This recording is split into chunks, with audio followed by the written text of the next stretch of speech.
Welcome to my channel SK knowledge class. दोस्तों आज की इस वीडियो में आपको बताऊंगा साइंस का वीवीआई सब्जेक्टिव क्वेश्चन, जो कि दोस्तों 15 फरवरी को आपको 100% इससे लड़ेगा, मेरा गारंटी है दोस्तों। एक एक सब्जेक्टिव क्वेश्चन को रट जाना है दोस्तों, ठीक। चलिए दोस्तों हम क्वेश्चन स्टार्ट करते हैं। अगर आप चैनल पर नए हैं तो चैनल को सब्सक्राइब कर लीजिए और घंटी को दबा के ऑल कर लीजिए। पहला क्वेश्चन है दोस्तों कि वाहनों में किस प्रकार के दर्पण का उपयोग किया जाता है और क्यों।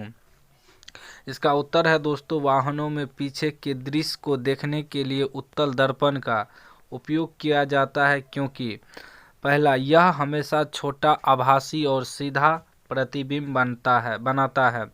उसका दूसरा है दोस्तों, इसका दृष्टि क्षेत्र काफ़ी बड़ा होता है, ठीक। इसी के कारण है दोस्तों जो हम लोग साइड मिरर के रूप में उत्तल दर्पण का प्रयोग करते हैं, ठीक। चलिए दोस्तों नेक्स्ट सवाल देख लेते हैं। दोस्तों थोड़ा सा भी पॉइंट अगर याद रहे तो आपको लिख देना है, इसमें आपको पूरा नंबर मिलेगा, ठीक। और दोस्तों आप लोग पढ़िए, आप लोग पढ़ते नहीं हैं, आप लोग पढ़िए, ठीक ना, तैयारी कीजिए, तभी आपका रिजल्ट बेहतरीन जाएगा।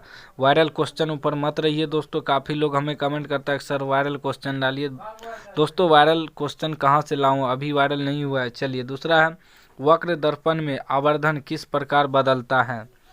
उत्तर है, अवतल दर्पण के प्रकरण में वास्तविक प्रतिबिंब के लिए आवर्धन ऋणात्मक और आभासी प्रतिबिंब के लिए आवर्धन धनात्मक होता है। उत्तल दर्पण के प्रकरण में आवर्धन सदैव धनात्मक होता है, क्योंकि उत्तल दर्पण से बनने वाला प्रतिबिंब सदैव ही आभासी और सीधा होता है, ठीक। चलिए नेक्स्ट सवाल देख लेते हैं दोस्तों। नेक्स्ट सवाल है आपका कि घरेलू विद्युत परिपथों में श्रेणी क्रम संयोजन का प्रयोग क्यों नहीं किया जाता है। तो ध्यान से उत्तर समझिएगा दोस्तों। उत्तर है, घरों में बल्ब, पंखे तथा अन्य विद्युत उपकरण पार्श्व क्रम में संयोजित रहते हैं। सभी उपकरणों के दोनों छोरों के बीच विभवांतर समान रहता है। एक के फ्यूज करने पर दूसरे में धारा का प्रभाव बंद नहीं होता है। उपकरणों के परिपथ को श्रेणीबद्ध जोड़ने पर हर एक उपकरणों में कम विभवांतर का संचार होने लगता है। एक बल्ब अगर फ्यूज कर जाए तो परिपथ धारा का बहना बंद हो जाएगा। यही कारण है कि घरेलू विद्युत परिपथों में श्रेणीबद्ध संयोजन का प्रयोग नहीं किया जाता है, ठीक। दोस्तों थोड़ा सा भी पॉइंट अगर आपको याद है, 2-4 लाइन आप लिख दीजिएगा तो आपको पूरा नंबर मिलेगा, क्योंकि एग्जाम पेपर पर लिखा रहता है परीक्षार्थी अपने शब्दों में उत्तर दे, ठीक। आपको अपने शब्दों में ही उत्तर देना है, बस थोड़ा बहुत पॉइंट याद रखना है दोस्तों, ठीक।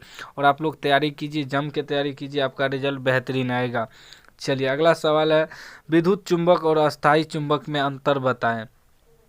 उत्तर है दोस्तों, नरम लोहे के क्रोड पर धारावाही कुंडली लपेटकर धारा प्रवाहित की जाए तो यह विद्युत चुंबक बन जाता है। इसका चुंबकत्व तभी तक रहता है जब तक कुंडली में विद्युत धारा प्रवाहित होती रहती है। कार्बन स्टील के छड़ को धारावाही कुंडली के गर्भ में रखा दिया जाए तो कुछ देर बाद यह चुंबक बन जाता है। जब धारा का बहना बंद कर दिया जाता है तभी यह छड़ अपने चुंबकत्व का त्याग नहीं करता, यह अस्थायी चुंबक कहलाता है। चलिए नेक्स्ट सवाल देख लीजिए दोस्तों। नेक्स्ट सवाल है आपका कि परिनालिका द्वारा उत्पन्न चुंबकीय क्षेत्र किन किन बातों पर निर्भर करता है। इसका उत्तर है दोस्तों, विद्युत वाही परिनालिका द्वारा उत्पन्न चुंबकीय क्षेत्र निम्नलिखित 3 बातों पर निर्भर करता है। पहला है, कुंडली में तारों के फेरों की संख्या पर। अगर तारों के फेरों की संख्या बढ़ जाएगी तो चुंबकीय क्षेत्र बढ़ जाएगा। दूसरा है, विद्युत धारा की शक्ति पर। तीसरा है, परिनालिका के गर्भ में रखे पदार्थ पर निर्भर करेगा। अगर नरम लोहा परिनालिका के गर्भ में रखा जाए तो चुंबकीय क्षेत्र की शक्ति काफ़ी बढ़ जाएगी, ठीक। वीवीआई सवाल है दोस्तों, इससे आपको 100% लगेगा, ठीक। इसीलिए दोस्तों पढ़ लीजिए, पढ़ा हुआ रहेगा तो कुछ ना कुछ आपके माइंड में आएगा और आप लोग लिख के आइएगा, ठीक। चलिए अगला सवाल है, ईंधन के रूप में लकड़ी का उपयोग उचित क्यों नहीं है जबकि जंगलों की पुनः पूर्ति हो सकती है। इसका उत्तर है दोस्तों, वृक्षों को काटकर प्राप्त लकड़ी ऊर्जा का एक नवीकरणीय स्रोत है, किंतु कोई वृक्ष परिपक्व होने में 15 वर्ष से अधिक समय ले सकता है। इस प्रकार लकड़ी के समान ऊर्जा स्रोतों की पुनः प्राप्ति में बहुत समय लगता है। बड़ी संख्या में वृक्षों को काटने से जंगल नष्ट हो रहे हैं जो पर्यावरण असंतुलन का कारण है। यही कारण है कि लकड़ी का ऊर्जा स्रोत के रूप में उपयोग करना विवेकपूर्ण निर्णय नहीं है। ठीक, चलिए नेक्स्ट सवाल देख लेते हैं दोस्तों। नेक्स्ट सवाल है आपका, अवतल दर्पण, उत्तल दर्पण और समतल दर्पण को छूकर एवं बिना छुए हुए कैसे पहचान करेंगे। ठीक, तो इसका उत्तर है दोस्तों कि अवतल दर्पण को छूने पर पता चलता है कि इसका परावर्तक सतह नत होता है। उत्तल दर्पण का परावर्तक सतह उभरा होता है। समतल दर्पण का परावर्तक सतह समतल होता है। तीनों दर्पणों के फोकस के भीतर एक वस्तु पिन को बारी बारी से रखा जाता है। जिस दर्पण में वस्तु पिन का प्रतिबिंब आभासी, सीधा और बड़ा दिखाई पड़े वह अवतल दर्पण है। जिस दर्पण में वस्तु का प्रतिबिंब आभासी, सीधा, छोटा दिखाई पड़े वह उत्तल दर्पण है। जिस दर्पण में वस्तु का प्रतिबिंब आभासी, सीधा और वस्तु के आकार के बराबर दिखाई पड़े वह समतल दर्पण है।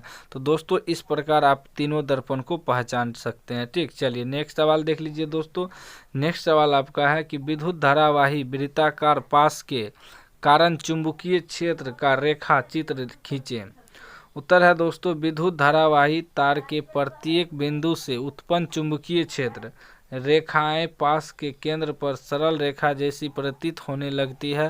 तार का प्रत्येक भाग चुंबकीय क्षेत्र रेखाओं में योगदान देता है तथा पास के भीतर चुंबकीय क्षेत्र रेखाएं एक ही दिशा में होती है। पास के फेरों की संख्या बढ़ा दी जाए तो चुंबकीय क्षेत्र की प्रबलता बढ़ जाएगी। ठीक है, तो दोस्तों आज की इस वीडियो में आपको साइंस का VVI सब्जेक्टिव क्वेश्चन बताएं दोस्तों। और भी आपको चाहिए तो आप लोग कमेंट बॉक्स में ज़रूर लिखिएगा।